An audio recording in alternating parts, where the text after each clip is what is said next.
Hello， 大家好，我是妮妮家的汉堡。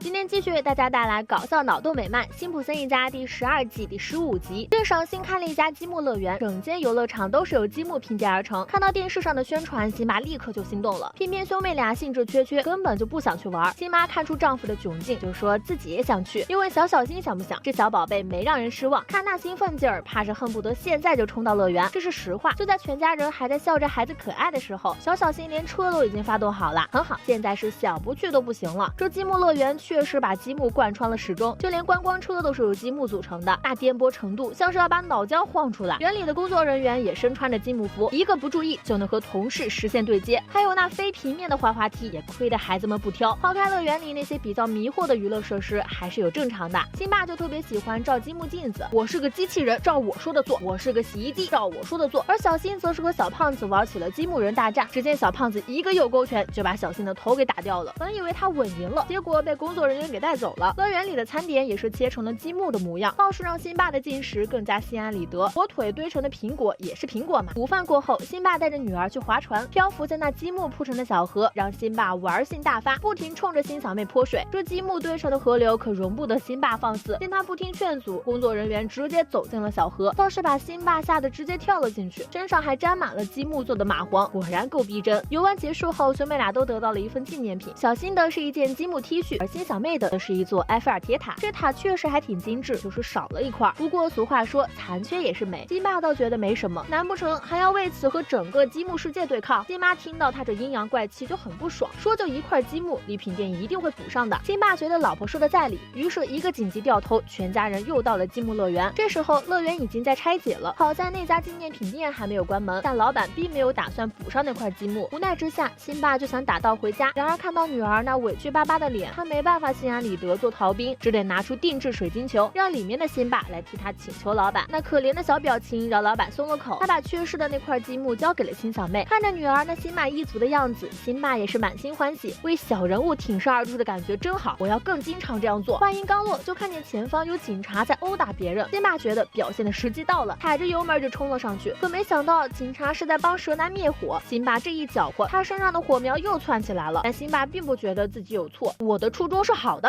混蛋。自从在辛小妹那里得到了助人为乐的成就感后，辛巴就越发不可收拾。得知有女生拒绝了儿子的舞会邀约，他就直接去小辛班里坐在了那女生的旁边。拜托，你为什么不跟巴特约会？他是个又臭又丑的傻子。除了这个原因之外，女孩已经有喜欢的人了，就是后排那个阳光帅气的小男孩。辛巴一看确实比自家儿子优秀，不过他觉得这女孩也没什么可豪横的，你戴个头箍，打扮得像个小孩，但看上去却没年轻多少，有人追就知足吧。小爱听到他俩的谈话后也插了一句，他说的对，抓住就不要放手。经过这两人连番轰炸，这女孩接受了小新，兄妹俩的问题解决了，就轮到了辛妈，因为她的头发太长，店里就只能随意给梳了2下，就报废了她一张免费优惠券。辛妈一听这还得了，气势汹汹的就冲进了理发店。得知她的来意后，老板也很无奈，免费护理这么长的头发，他这生意就不用做了，直接就得关门大吉。辛妈不相信，然而查了店里的账目才发现，这理发店的利润确实是低得离谱。突然辛妈发现了一项莫名其妙的支出，每月400块用来买皮鞋增量剂。老板解释说这是必要开支，是小店的门面，可这太费钱了。辛巴告诉他可以用碎胶代替，这话点醒了老板，这能省下一大笔开支呢。为了感谢辛巴，他给辛妈做了头顶漂亮的头发。这天辛巴正在酒吧里喝酒，兰妮突然怒气冲冲的走了进来，原来是同为速球队又输了。自从被达夫啤酒收购后，他就一直输。兰妮说着还不忘让老谋子来瓶达夫，我想退掉这赛季的票，但他们不肯退钱。听到这话，辛巴立刻表示自己可以帮他，然后就拿着票找到了达夫老总。结果显而易见，人家可不是理发店那种小本经营，说不给退票那就坚决不给。辛巴眼见踢到了铁板，也不敢太过纠缠，可就在他准备离开之际，意外发现了一个房间。这房间的墙上张贴着阿布奎基同位素队的海报，地上摆放的球服也印着相同的字样，可同位素队明明就是春田镇的。想到这里，辛巴突然反应过来了，这老总是要把球队搬到阿布奎基去。眼见自己的谋算被发现，老总忙转移话题，说辛巴讲这么多话肯定渴了，立刻就让达夫男送了2瓶啤酒进来。为了引诱辛巴，他还往瓶中倒入了添加剂，说是公司新研发的，可以增加啤酒的麦芽度。但辛巴警惕性很高，他怀疑这是用来消除他记忆的。他们确实有此想法，不过这确实只是添加剂，达夫男给他注射的才是消除记忆的药物。辛巴再次醒来的时候是在自家的狗屋，他在这上面躺了整整1夜，而且期间还不停对着秋千大吼。小新都觉得自己的老爹疯了，辛巴倒觉得不是大事儿，你知道的，我有时是很诡异。此话一出口，突然点醒了辛巴。因着我很诡异和阿布奎基发音相似，他想起来了自己忘掉的事。辛巴召集了各路媒体，来到了达夫老总的办公室，想借助舆论的力量把他的阴谋公之于众。然而那扇门打开之后，里面只有个奏乐的人。老总一副小人得志的模样，调侃说明天的头条应该是当地人是个大骗子。辛巴看周围没一个人相信自己，生气极了。晚上，肯特采访了达夫老总，他再次坚定地表示绝对不会搬走球队，并且为了抹黑辛巴，还放了一段他屁股着火的视频。家里人还是相信他说的是事实，但仅凭他们也没什么用，重点是得让公众相信。辛小妹给爸爸支了很多招，比如写歌控诉、绝食抗议。还不等他再说下去，辛巴就决定要绝食抗议，不管别人信不信，辛巴都要先消岔气了。明明有这么多抗议方式，辛巴偏偏选了个地狱模式，毕竟他可是连刷牙都在吃东西的吃货。但辛巴的态度很坚决，说出开始之后，没吃完的火腿肠都直接扔在了脚下。看着那剩下的半截火腿，他都快崩溃了。好在他很快就找到了新的替代品，这手也是肉嘛，而且也还是很美味的。做出决定后，辛巴让家人把他绑在了达夫公司楼下，他相信只要坚持的够久，就不会失望而归。